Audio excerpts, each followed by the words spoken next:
Siddhartha Mukherjee, who is a physician himself, said that my medical education had taught me plenty of facts, but little about the spaces that live between the facts. I've found that students are desperately trying to make meaning of this increasingly more complex world. And they're bombarded with information, but they really don't know what to do with it. This type of, and funnily enough, we've just been hearing about it, sort of narrative pedagogy. I think one of the educators that professed this way of teaching suggested that phronesis requires persistent thinking, that understanding of the world that determines how students progress to practice. And since we're here in Oxford, the previous Vice-Chancellor, Louise Richardson, had said that the best way to inculcate wisdom is to embrace the humanities. So in my context, so that's, I'm not in an ivory tower, I'm in a big ugly 70s tower down at Guy's at King's. And I just want to tell you a little bit. So there's the Guy's Tower beside the Shard, and I'm basically on the clinics with the students most of the time, but I'm also doing a lot more clinical learning than I used to do in places like this, which happens to be the old Operating Theatre Museum. So we're the sort of largest educator, I think, in Europe of dentists, and now we also have a cohort of hygiene therapists who are on a 3-year program as opposed to the 5-year dental program.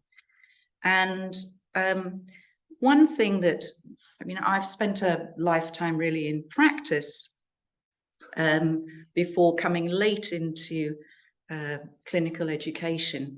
But one thing that I felt the longer I was in practice was that all the technical knowledge that we were talking about earlier, that, I mean, obviously most of what I learned in the 80s at UCL was out of date very quickly, and I was relying more on what I'd learned from studying English literature, perhaps, when I was actually dealing with my patients.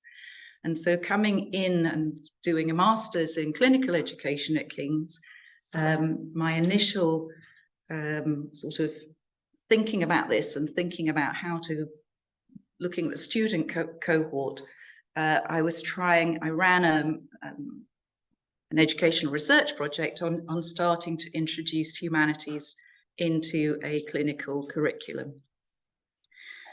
So this, I just want to say briefly before I go into that, you know, this is one of the things that sort of sits and troubles me as I'm sitting at my desk. So that we're here in the 21st century, you know, that really is a Gordian knot of complexity, and educating the current generation of students for their practicing lifetimes, inspiring their commitment to continuing professional development at a time of rapid and accelerating pace of change, both within the biomedical sciences and more generally, more drastically perhaps in society as a whole, while simultaneously instilling within them delivery of compassionate care, is just as challenging for dental educators as any other clinical educators. But looking at dentistry, specifically in dentistry, one of my colleagues in the States has written and complained about the professional culture of certainty is not unique to dentistry. It exists in most professions. And this is the problem. We have this prevailing culture of certainty, and I think it's often within most of the clinical professions. But there's a bit of a paradox, which, you know, I call the uncertainty paradox. The risk has previously been conceptualized as exposure to a range of known uncertainties. But COVID served to highlight that living successfully with 21st century risk necessitates human beings embracing exposure to unknown uncertainty as the norm. And yet, the students that I tend to teach, who are mostly coming straight from school, are coming in to university wanting sort of trouble-free knowledge, as Mayer and Land put it. And given that the reality of professional practice is much more complex and ambiguous than this, that's hardly a feasible approach. Our undergraduate cohorts come in risk-averse, fear of failing, unable to tolerate. They don't want to hear any ambiguity. They want the knowledge and they want it now. Mental health, as we know, mental ill health has increased amongst particularly the medical and dental cohorts of students in recent years.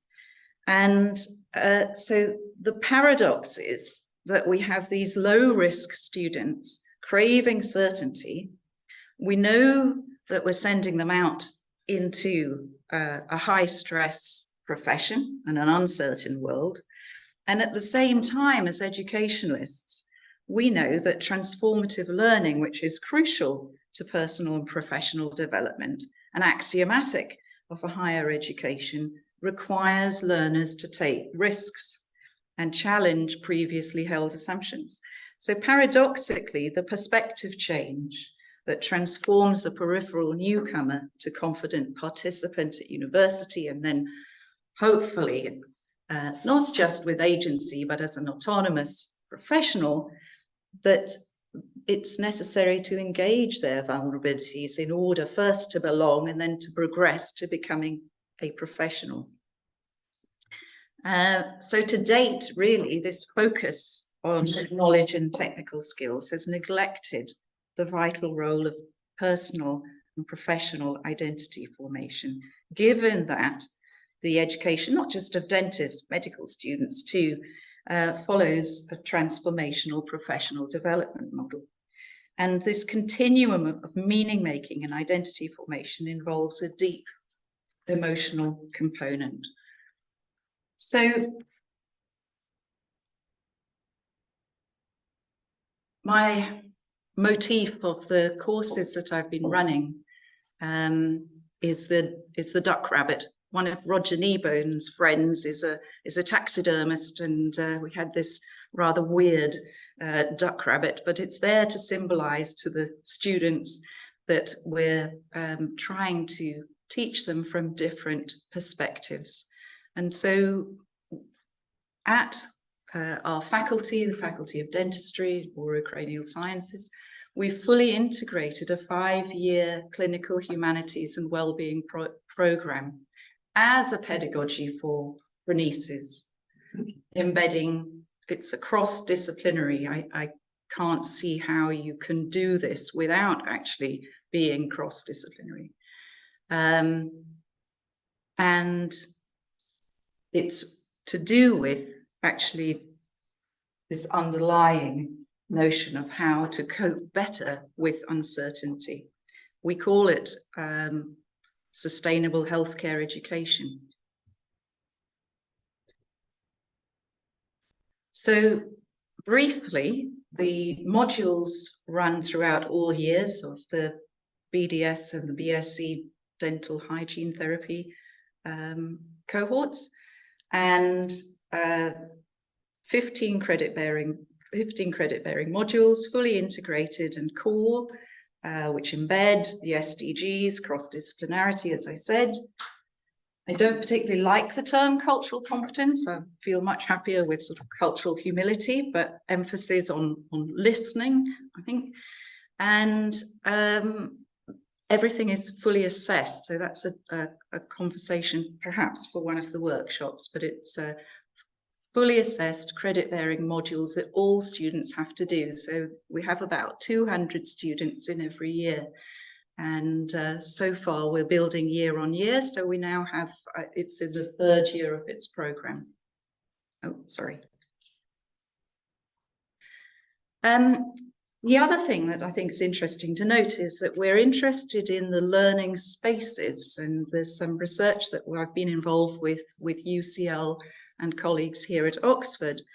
I would argue that the learning space is as important as what is learnt, and that teaching beyond content knowledge, again, we're looking at sort of the different places. So we're using museums, particularly on our own campus, and green spaces, cultural places, to do clinical, for clinical learning. So very briefly, I just want to skim through a few just to give you a little taster. This is a group of students recently down at the Tate, that very famous painting they were looking at.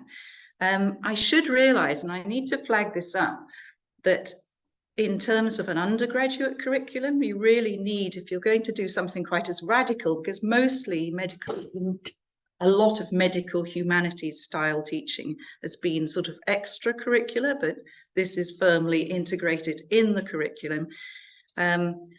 This is my Dean of Education, Professor Kim Piper, and really without her freeing up time in the curriculum, you can imagine within a clinical curriculum, everybody's always fighting over time, but you really do need buy-in from senior leadership, obviously, to be able to do what I've been doing. This is the Gordon Museum, and we've gone, maybe some would argue, backwards. Students, these are first-year students in their first term, and one of the tasks that they had to do was actually start drawing pieces of jaws and teeth. Okay, let's flick through these. There we go. Oh, I will flick through that one as well. So emphasis on green spaces. That was a student inspired by a painting making cakes. They're out of their normal clinical environment, as you can see. And let's just cut to the chase. These are the sort of the main themes embedded in the 5-year program. Ashok has been coming down and talking to our second years about values-based practice with Lauren Sutherland, QC. They do a very good two-man show. Lots of philosophy, virtue, ethics, phronesis itself. What you were saying earlier, Sabina, there's an awful lot of stuff that isn't normally made explicit to students, particularly undergraduate students. And I think to have those conversations and teach them about certain things that you were mentioning with your fish is fundamentally important. And just to finish off, another book that sits on my desk, John Keats's Letters. I just would like to leave you with these thoughts. Keats, who, the link is obviously that he trained at Guy's, in one of his reflections, he quoted negative capability. He was talking about William Shakespeare. Negative capability, that is when man is capable of being in uncertainties.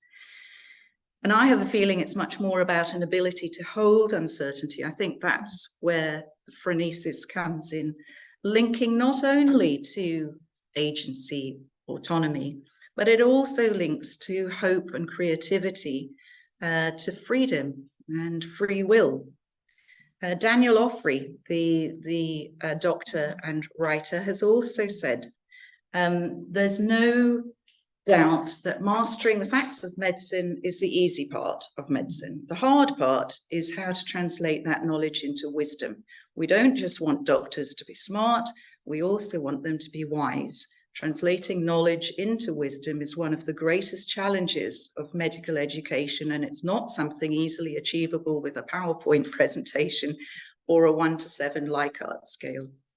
A key element in developing wisdom from knowledge is learning to tolerate ambiguity and uncertainty. And that, I think, I just wanted at the end of the day, what are we trying to do? And I think that's a good quote from Paulo Freire, that at the end of the day, we're trying to empower the student to become themselves. Yesterday, I was examining my 3rd year students, and on their journey to date, in an oral assessment, one of the graduating hygiene therapists was saying that she felt that she was now taking ownership of her own professional identity. And that surely is what it's all about. Boudreau and Fuchs have described the knowledge of persons as well as personhood is needed for the medical student and practicing physician to develop optimally his or her persona as a phronimos. Thank you.